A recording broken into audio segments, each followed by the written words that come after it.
Imagine being trapped in a nightmare over and over again. The same thing repeating itself every day. Imagine if no matter what you did, the outcome would still be the same. Imagine if no one could help you because no one else believes you. Imagine the pain, the horror, and the sheer misery of it all. This is my life. Hear me out. I only have a few hours before the cycle begins again. It all started one rainy night. The wind was howling, and the biting cold pierced through the air. The rumbling in the sky was a bit unsettling, as the clashing of thunder was so loud it felt like nature was protesting something. I had gone to bed around 9 p.m. that night and set my alarm for 12 a.m. The alarm woke me up rudely, and I dragged myself out of bed and opened my laptop. I had some work to do. Time flew by, and the lights from my laptop were beginning to make my eyes tired.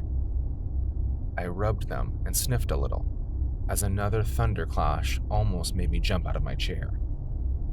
I had to continue working, glancing at the bedside clock by my side. The digits stared back at me, almost as though they felt sorry for me. It was exactly 3 a.m., and I had not gotten a wink of sleep. At around 4 a.m., I decided to take a little break.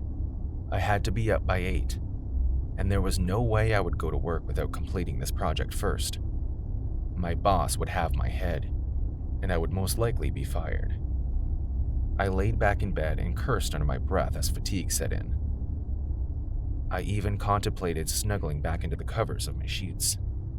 They looked so cozy and appealing, and I really needed to get some sleep.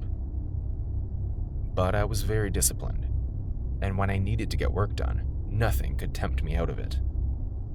I shot to my feet and began pacing in my room just to stay awake, when suddenly, lightning brightened up the windows and I could have sworn I saw a figure quickly duck away. I paused in my tracks, and I felt all the blood in my body begin to flow faster. I was scared. My legs were trembling and my heart began racing. I slowly walked towards the window and made sure the bolts on them were fastened. It was still dark, but I squinted my eyes to get a look outside to see if anyone was there. Then I realized how silly I must look right now. The rain was really heavy, and there was no way anyone was simply lurking around in the cold and dark looking through my window. If that was true, that would be the creepiest thing ever, and it was also very unlikely. I backed away from the window and glanced back at my laptop and all the work I had to do.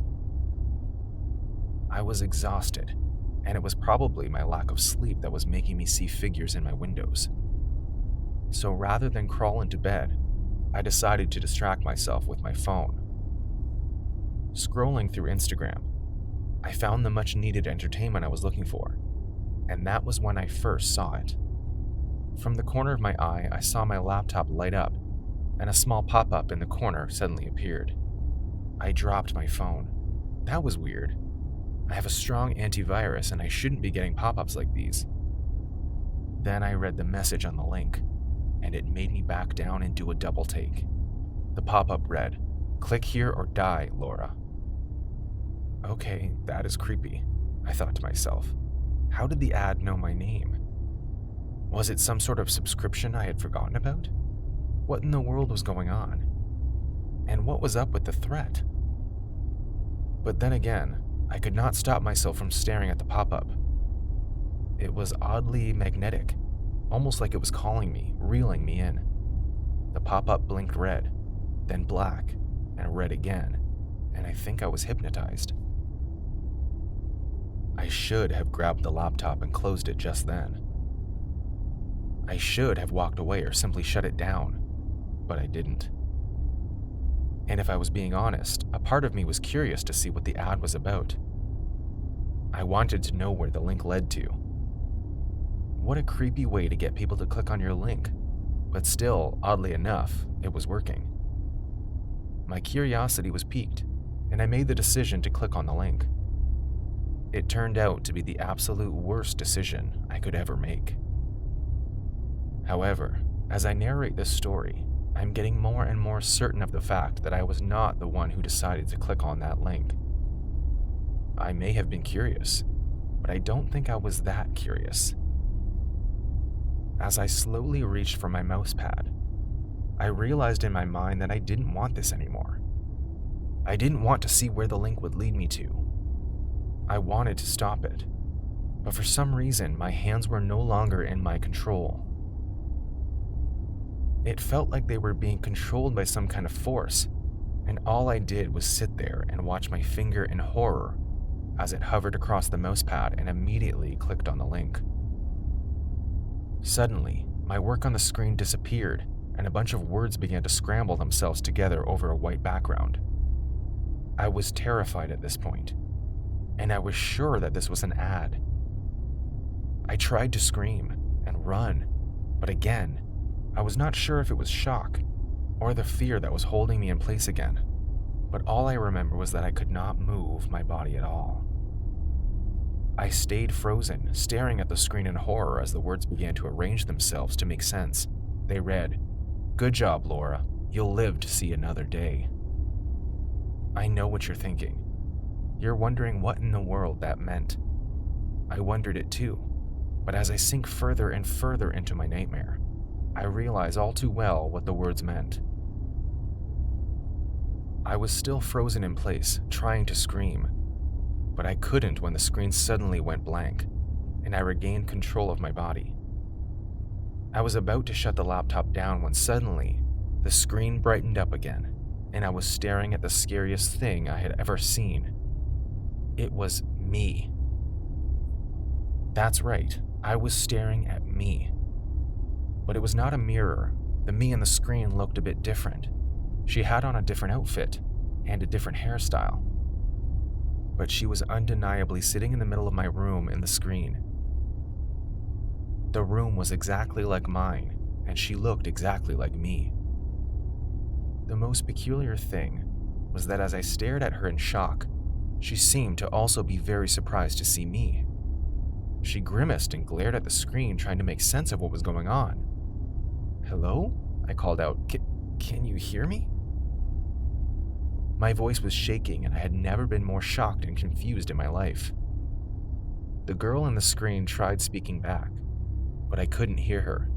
She pointed at me, and I didn't know how to react to that. She still kept pointing and freaking out. And that was when I saw the huge creature behind her. It had crept out of the wall as a shadow, and it towered above her. I screamed at her.